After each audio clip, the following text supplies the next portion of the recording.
ሚስቴ የኔ ቀዘባ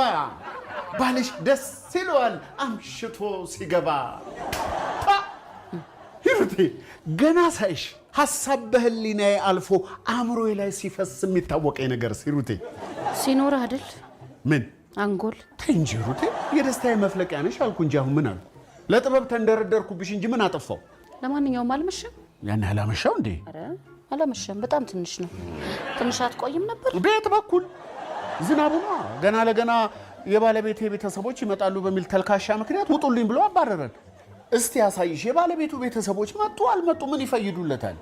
የትርፉ ሐሜትና አሽሙር ነው በስንቱ የብሬን እኮ ነው ሂሩቴ ለነገሩ አንቺ ባል ስላልሆንሽ አይገባሽም አሁን ለማንኛውም ራት መብላት ከፈለክ ሂድና እጅህን ታጥበና ከፈለክ አዎ ምን የሚሉት አባባል ነው አንድ አባወራ ሲመጣ ብድግ ብሎ ራቱን ያቀርቡለታል እንጂ ከፈለክ ይባላል እንዴ ነውር አይደለም ዛሬ ደግሞ ይሄንን ነው አስጠንተው ይላኩ ምን ያስጠኑኛል እንደ ማንኛውም ኢትዮጵያዊ አባወራ ከግዴታ ይልቅ እኮ መብቴን ጠንቅቄ ማውቅ ሰው ነኝ